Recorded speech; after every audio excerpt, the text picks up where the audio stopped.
Hello friends, जय हिंद, वंदे मातरम। Welcome back to our YouTube channel. Friends, आज हम बात करने वाले हैं प्लाज्मा क्या है। आपने देखा होगा कि बचपन से पढ़ते हुए आ रहे हैं कि भाई जो द्रव्य की तीन अवस्थाएं होती हैं, मैटर की तीन अवस्थाएं होती हैं। गैस होती है और लिक्विड होती है और सॉलिड होता है, यानी कि गैस, लिक्विड और सॉलिड। लेकिन इससे एक अलग अवस्था होती है और जिस अवस्था को क्या कहते हैं, फोर्थ स्टेट होती है मैटर की, जिसे हम बोलते हैं प्लाज्मा। लेकिन वास्तव में हमने सुना कितनी बार है प्लाज्मा ये है, प्लाज्मा वो है, प्लाज्मा। लेकिन वास्तव में प्लाज्मा है क्या? क्या बारीकाई से आज इसे आप समझ सकते हैं? आज हम इसे बारीकी से समझेंगे प्लाज्मा क्या है। अगर मैं आपसे कहूं कि आयनीकृत गैस ही क्या है, प्लाज्मा है। आयन का मतलब क्या होता है, आप जानते होंगे कि एक होता है एटॉम। ठीक है, एटॉम। एटॉम के अंदर क्या होता है? एटॉम के अंदर होता है इलेक्ट्रॉन। क्या होता है? इलेक्ट्रॉन, जिसके ऊपर कैसा चार्ज होता है? नेगेटिव। और इलेक्ट्रॉन और जो एटॉम होता है उसका एक सबसे सॉलिड पार्ट होता है, यानी कि सबसे ठोस पार्ट होता है, जिसे उसका क्या बोलते हैं? न्यूक्लियस बोलते हैं। क्या बोलते हैं? न्यूक्लियस बोलते हैं। और न्यूक्लियस के अंदर क्या होता है? न्यूक्लियस के अंदर होता है न्यूट्रॉन और प्रोटॉन। अब न्यूट्रॉन से तो आपको समझ में आ गया कि न्यूट्रल जैसा कुछ आ रहा है, यानी कि जिसके ऊपर कोई चार्ज नहीं है। प्रोटॉन के ऊपर क्या होता है? प्लस चार्ज होता है। मेरी बात समझ में आ रहे हैं आप? अब देखिए, यह है नकारात्मक और यह है सकारात्मक। अगर हम देखा है तो अपने आप में एटॉम क्या है? न्यूट्रल है, उदासीन है। क्या है? उदासीन है, इसीलिए एटॉम पर कोई चार्ज नहीं होता। अब देखिए, जब कोई गैस जो होगी वो किससे मिलकर बनेगा, यानी कि कोई मैटर जो होता है, सॉलिड हो, लिक्विड हो या फिर गैस हो, वो किससे मिलकर के बने होते हैं? आयन से मिलकर, यानी कि एटॉम से मिलकर के बने होते हैं। अब बात आती है कि जब हम उनको ज्यादा क्या करते हैं? हीट करते हैं, गर्म करें। यानी कि अगर कोई भी मैटर की किसी भी अवस्था को अगर हम गर्म करते हैं तो वो छोटे छोटे भागों में बंट जाते हैं, उन्हें बोलते हैं आयन। समझ गए? आयन दो तरीका के वही है, जैसे यहां पर लिखे हुए पॉजिटिव और नेगेटिव।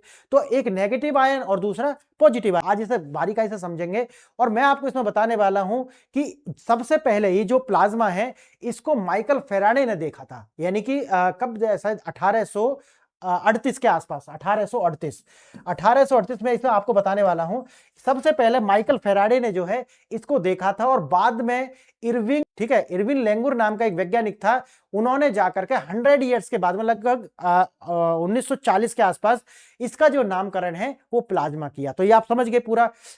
अब देखिए, पदार्थ की चौथी अवस्था प्लाज्मा को समझें। अब प्लाज्मा कैसे बनता है? पदार्थ को गर्म करने पर, पदार्थ को जब हम गर्म करते हैं तो वो आयनों में विभाजित हो जाता है, आयन में टूट जाता है, जिसे हम क्या कहते हैं? चौथी अवस्था बोले तो प्लाज्मा।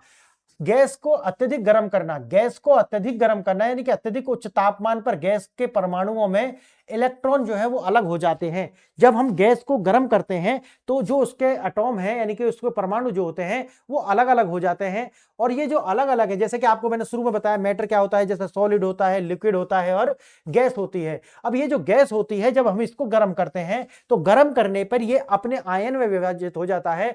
और ये जो आयनीकृत होती है गैस, यही आयनीकृत गैस जो होती है, इसी को क्या कहते हैं? हम प्लाज्मा कहते हैं। समझ गए आप मेरी बात? मैं क्या कह रहा हूं? तो प्लाज्मा कुछ नहीं है, गैस की ही एक तरीका से हीट करने पर जो भी बनेगा वो फोर्थ स्टेट होगी, उससे ही हम क्या कहेंगे? प्लाज्मा कहेंगे। अब जैसे मैंने आपको बताया है कि प्लाज्मा की जो गुणों की खोज बाद में होती है। अब खोज और नामकरण मैंने आपको शुरू में बता दिया है कि सबसे पहले माइकल फेराडे ने इसको देखा था और बाद में जो इसका नामकरण है लगभग 100 साल के बाद में इरविन लेंगुर, उन्होंने इसका नाम जो है वो प्लाज्मा दिया है। आभासी उदासीन होता है, ये आपको पता चल गया है। जो प्लाज्मा जो होता है वो क्या होता है? क्वाजी न्यूट्रल होता है। क्वाजी मतलब आधा न्यूट्रल होता है। आधा न्यूट्रल कैसे? कि जैसे मैंने आपको बताया कि भाई दो में टूटेगा, या तो नेगेटिव है तो पॉजिटिव। तो ये हो सकता है कि इसमें कुल धनात्मक और ऋणात्मक आवेश बराबर होते हैं, जिससे यह एक उदासीन रहता है। और यही एटॉम भी यही होता है, उदासीन होता है एटॉम भी। अब यह उच्च चालकता, हाई कंडक्टिविटी होती है प्लाज्मा की। मुक्त इलेक्ट्रॉनों की उपस्थिति के कारण ये जो बिजली को कैरी करता है, यानी कि इलेक्ट्रॉन्स को कैरी करता है। और इनके बिना क्या है? देखो, जिसकी पदार्थ के अंदर कंडक्टिविटी ना हो वो क्या होता है? होते हैं, है ना, बैड कंडक्टर। बैड कंडक्टर क्या होते हैं? जिनके पास में मुक्त इलेक्ट्रॉनों की संख्या नहीं होती, वही बैड कंडक्टर है। ठीक है, अब देखते हैं विस्तार से, मैं आपको इसे समझाता हूं ये है क्या। पदार्थ की चौथी अवस्था प्लाज्मा का रहस्य, यह है टेस्ला काइल। इसका प्लाज्मा से क्या संबंध है? आइए इसे वैज्ञानिक द्वारा जो भी इसे बताया गया है उसके विषय में हम आज जानते हैं। है क्या ये? पदार्थ की अवस्थाएं एक परिचित यात्रा। आप जानते होंगे, ठोस होता है, द्रव होता है और गैस होता है। और ये क्या होता है? जैसे कि आपको पता होगा, जो ठोस होता है वो द्रव में और द्रव बाद में भाप बनेगा, भाप गैस में बदल जाएगी, फिर दोबारा से उसको लिक्विड में ला सकते हैं, ठोस बना सकते हैं। हम जानते हैं कि ठोस को गर्म करने पर वह द्रव में बदल जाता है और द्रव को फिर गर्म करने पर वह गैस बन जाता है, और अगर गैस को भी गर्म करें तो वो क्या बन जाता है, प्लाज्मा बन जाता है। गैस को कभी भी गर्म करें तो क्या बनेगा, वैज्ञानिकों ने पूछा अगर हम गैस को गर्म करें तो क्या होगा, सिर्फ गर्म नहीं बल्कि बहुत ज्यादा हाई एक्सट्रीम हीटिंग करें, उसको क्या करें, हाई एक्सट्रीम हीट करें तो क्या होगा, तो प्लाज्मा बनेगा, जो मैंने आपको बताया। अब होता है कि अब असर परमाणु स्तर पर होगा, यानी कि जब हीट को गर्म और उसे गर्म करेंगे और गर्म करेंगे तो क्या होगा कि उसका जो अब असर है वो किस पर होगा, परमाणु के स्तर पर जाकर के असर होगा। और परमाणु के स्तर पर जब असर होगा तो मैंने आपको क्या बताया था, परमाणु के अंदर क्या होता है, एक न्यूक्लियस होता है, और न्यूक्लियस के अंदर क्या होते हैं, न्यूट्रॉन और प्रोटॉन होते हैं। अब न्यूट्रॉन और प्रोटॉन जब होंगे और इसकी जो कक्षाएं होती हैं उनमें क्या होते हैं, इलेक्ट्रॉन, जो कि मूव करते रहते हैं, चलते रहते हैं। इलेक्ट्रॉन जो होते हैं वो चलते रहेंगे और नाभिक के अंदर दो क्या होते हैं, न्यूट्रॉन प्रोटॉन। अब मैंने क्या बताया कि जब इस पर प्रभाव पड़ेगा तो ये क्या होगा, ब्रेक हो जाएगा, ब्रेक डाउन हो जाएगा, टूट जाएगा।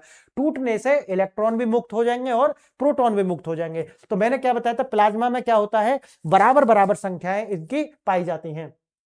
ये लिखा हुआ है जब गैस के अणु पहले से ही बहुत दूर हो चुके थे, क्योंकि देखो तीनों जो अवस्था है, सॉलिड, लिक्विड और गैस, अगर हम इन तीनों का एक थोड़ा सा बारीकाई से देखें तो इन तीनों में मौलिक अंतर क्या है, मौलिक अंतर है उनके जो मॉलिक्यूल्स हैं, उनके जो कणों हैं, उनके बीच की जो डिस्टेंस है वो कितनी है। तीनों का जो मूल भेद है वो डिस्टेंस का है।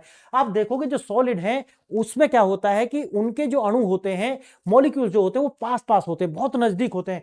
जैसे ही लिक्विड बनाओगे तो उनके बीच की जो दूरी है वो बढ़ जाएगी, कंपैरेटिव अगर हम देखें दोनों के बीच। और तीसरा अगर हम देखें गैस, तो लिक्विड से ज्यादा दूरी पाई जाती है मॉलिक्यूल्स के बीच। अगर हम तीनों में कंपैरिजन अगर करें तो सबसे कम दूरी किसके अंदर पाई जाएगी, ठोस के अंदर। उसके बाद उसके जो मॉलिक्यूल उससे ज्यादा दूरी फिर किसके अंदर, लिक्विड, और सबसे ज्यादा दूरी गैस। अब आप गैस को और गर्म करेंगे तो क्या होगा, इसका प्रभाव उसके अणु पर पड़ेगा, और मैंने जैसा आपको बताया कि वो ब्रेक डाउन हो जाएगा जब उसको हम एक्सट्रीम हीट से प्रभावित करेंगे। एक इलेक्ट्रॉन मुक्त हो जाएगा। जैसे मैंने आपको बताया एक स्थिर परमाणु है, आपने उसको क्या करा, गर्म करा, गर्म करने से इलेक्ट्रॉन क्या हो जाएगा, मुक्त हो जाएगा, और मुक्त होने के बाद में वो किसमें बढ़ जाएगा, आयन में बढ़ जाएगा। आयोनाइजेशन बोलते हैं। आयोनाइजेशन की ये जो प्रोसेस है उसके बाद ही प्लाज्मा का जो निर्माण होगा। इलेक्ट्रॉन इतनी ऊर्जा ग्रहण कर लेता है कि वह परमाणु के आकर्षण से मुक्त होकर बाहर निकल जाता है। इलेक्ट्रॉन खोने के बाद परमाणु अब एक धनात्मक आयन बन जाता है। क्या हुआ, इलेक्ट्रॉन तो निकल गया, इलेक्ट्रॉन जब निकल गया तो बचा क्या, प्रोटॉन बना, प्रोटॉन बचा। तो इसके बाद जो परमाणु है अब एक धनात्मक आयन वहां बचेगा।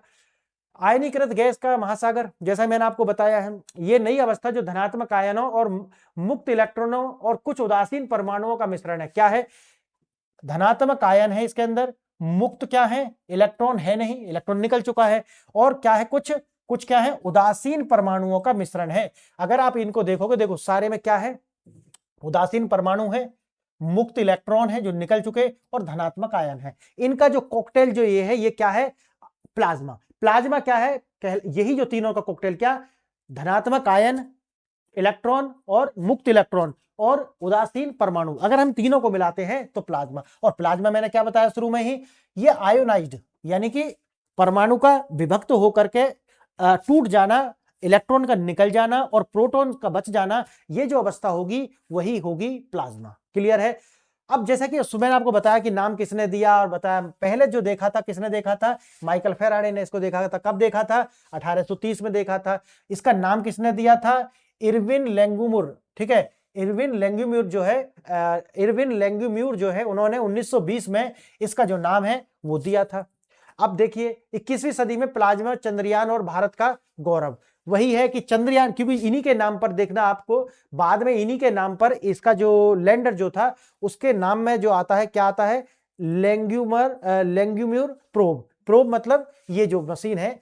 ठीक है, बाद में जब भारत ने इसका इस्तेमाल किया तो इसका नाम करा था रंभा। ठीक है, इसका बाद में नामकरण किया गया था। तो इन्हीं के सम्मान में ये जो लैंगमुर जो थे भाई साहब, इरविन लैंगमुर, इन्हीं के नाम पर जो है ये जो इसरो के चंद्रयान मिशन पर जब इसको लाया गया था, ठीक है, लैंगमुर के सम्मान में प्लाज्मा के अध्ययन करने वाले यंत्र को जो है लैंगमुर प्रोब का नाम दिया गया, और भारत ने जब इसका इस्तेमाल किया तो इसका नाम दिया रंभा। समझ गया आप मेरी बात। प्लाज्मा के अद्वितीय गुण, प्लाज्मा के दो मुख्य गुण होते हैं। पहला क्या है, ये क्वाजी न्यूट्रल होता है, क्वाजी न्यूट्रल होता है, और दूसरा है हाई इलेक्ट्रिक कंडक्टिविटी इसके अंदर होती है। तो ये दो गुण याद रखना, एग्जाम के लिए भी महत्वपूर्ण है। अब है आभासी उदासीनता, क्या है, जैसा कि आपको पता है इसके पास क्या नहीं है, इलेक्ट्रॉन तो है नहीं, इलेक्ट्रॉन तो निकल चुके हैं, और क्या है, आयन, ठीक है, प्लस के आयन बचे हुए हैं, ठीक। अब इनकी संख्या है, यद्यपि प्लाज्मा आवेशित कणों यानी आयन और इलेक्ट्रॉनों से बना है, किसी भी क्षेत्र में कुल धनात्मक आवेश क्या होता है, ऋणात्मक आवेश के बराबर होता है, इसलिए समग्र रूप से अगर प्लाज्मा एक देखा जाए तो विद्युत के रूप में उदासीन होता है। ठीक है, ये लाइन याद रखना, एग्जाम के लिए रखी मिल जाएगी आपको। उच्च विद्युत चालकता, आपको पता है मुक्त रूप से घूमने वाले इलेक्ट्रॉन ही क्या करते हैं, इलेक्ट्रिसिटी या फिर हीट कैरी कर सकते हैं, और क्योंकि ये आयनाइजीकरण इसका हो चुका है तो इसके पास में मुक्त इलेक्ट्रॉन है, और इसीलिए जो है चालकता जो होती है वो आयनीकरण के ही प्रोपोर्शनेट होती है। अब धातु चालक, वही जैसा आपको बताया है, इलेक्ट्रॉन करते हैं। प्लाज्मा चालक, इसमें क्या करते हैं, प्रोटॉन करते हैं। देखो ये रहा, आयन जो है पॉजिटिव यानी कि प्रोटॉन जो है वो कैरी करते हैं, और धातु में, सामान्य धातु में क्या करते हैं, कैरी करने वाले कौन होते हैं, इलेक्ट्रॉन होते हैं। लेकिन यहाँ इलेक्ट्रॉन क्या है, मुक्त हो चुका है ये, इसीलिए यहाँ पर कौन करते हैं, प्रोटॉन करते हैं कैरी।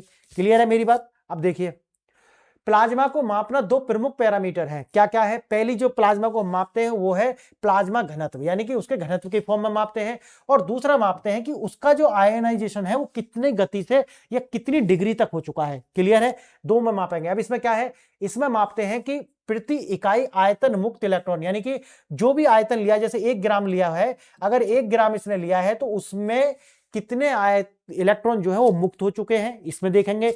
और जब हम आयनीकरण देखेंगे तो कुल परमाणुओं में कितने प्रतिशत जो परमाणु हैं वो आयनीकृत हो चुके हैं, ये देखेंगे। क्लियर है मेरी बात। तो जितने भी मानो 1000 परमाणु थे, अब उनमें सारे के सारे तो नहीं हुए आयनीकरण, तो उनमें से जितने हो गए हैं, क्यों, क्योंकि याद करो जो मैंने अभी आपको ये दिखाया, देखो ये वाला, आप भूल गए होंगे शायद, देखो एक सेकेंड, देखो ये वाला मैंने क्या दिखाया था, यहाँ पे कुछ उदासीन परमाणु है, क्योंकि परमाणु अपने आप में उदासीन ही होता है, ठीक है, और मुक्त इलेक्ट्रॉन, इलेक्ट्रॉन तो है नहीं, निकल चुके, और तीसरा है धनात्मक आयन। समझ गए मैं जो आपको कह रहा था, तो इन तीनों का ही मिश्रण है। देखो यहाँ पे ये जो लाइन बोल रहा है, आप इसे कनेक्ट करेंगे तब आपको समझ में आएगा क्या है। देखो शायद ये वाला था ना, ये वाला शायद आ गया, ये वाला लाइन, कुल परमाणुओं में से कितने प्रतिशत परमाणु आयनीकृत हुए हैं, सारे नहीं हुए, कितने हुए हैं उनका हमें देखना होगा। देखिए, और जो बचे होंगे वो क्या होंगे, वो उदासीन है, वो उदासीन तो वैसे भी होते हैं, वो वैसे ही वहां पर रखे हुए हैं। अब है प्लाज्मा घनत्व, मुक्त इलेक्ट्रॉन, अगर इसका फॉर्मूला देखा जाए, प्लाज्मा घनत्व का फॉर्मूला क्या होगा फिर, मुक्त इलेक्ट्रॉनों की संख्या बटे कुल आयतन, यानी कि एक इकाई में कितने मुक्त हुए हैं और कुल आयतन से, वही है जैसे आप 10th के मार्क्स में से निकालते हैं कि कितने आपके आए हैं और टोटल नीचे रख देंगे, वही प्रतिशत आपको बता देगा। अगर 10 लीटर में लिया है तो कितने हुए हैं, 20 हुए हैं तो कितने प्रतिशत हुए, आराम से निकाल लोगे आप। अब देखिए आयनीकरण का स्तर कितना है, ये कैसे मापेंगे, ये फॉर्मूला है इसका भी जो आपको बताया है, यानी कि आयनीकृत परमाणुओं की संख्या उसको ऊपर रखेंगे और कुल परमाणुओं की संख्या नीचे रखेंगे, वही जैसे 10th में आप मार्क्स निकालते हो अपने, उसी तरीका से यहाँ पे निकाल देंगे। तो ये हो गया, एक गैस में कुल 16 परमाणु थे, गर्म करने पर 4 हो गए, तो क्या पता चला कि टोटल नीचे रख दिया, ऊपर रख दिया, जो है कितना परसेंट आया, 25% आया। तो इस तरीका से उदासीन परमाणु और आयनीकृत परमाणु, ठीक है, फिर सारे नहीं होते, इसीलिए तो उस बॉक्स में मैंने आपको दिखाया था ना कि कुछ उदासीन भी मिलते हैं। प्लाज्मा संक्षेप में अगर हम समझे तो क्या है, प्लाज्मा पदार्थ की चौथी अवस्था है जो गैस को अत्यधिक गर्म करने पर बनती है। तो अगर एक सेंटेंस में आपसे कहा जाए कि what is the plasma, plasma क्या है, मैटर की फोर्थ स्टेट है, बनती कैसे है, जब गैस को ज्यादा हीट करेंगे तो उसके बाद में वो आपको आयनीकृत हो जाएगा, और आयनीकृत होने के बाद में वहां से इलेक्ट्रॉन मुक्त हो जाएंगे, बचेंगे क्या, आयन बचेंगे, क्योंकि उसके केंद्र में वो होते हैं, और इलेक्ट्रॉन जो है वो मुक्त हो जाएंगे और कुछ उदासीन परमाणु वहां पर बच जाएंगे। तो इनका जो मिक्सचर होगा वही क्या है, आपका प्लाज्मा है। तो याद रखना, एग्जाम के लिए बहुत ज्यादा महत्वपूर्ण है। अगर आप कहते हैं तो आपको पता ही होगा कि जो मैटर की 3 अवस्थाएं ये है और चौथी अवस्था ये है प्लाज्मा। तो मैं उम्मीद करता हूं आपको ये अच्छे से समझ में आया होगा, और आपके एग्जाम में इससे जो मैंने आपको बताया है उससे बाहर आने की आवश्यकता है नहीं, और आपको इससे ज्यादा पढ़ने की भी आवश्यकता नहीं है। क्लियर। तो आज के लिए इतना ही, आपने ये लेक्चर यहां तक देखा उसके लिए धन्यवाद, नमस्कार।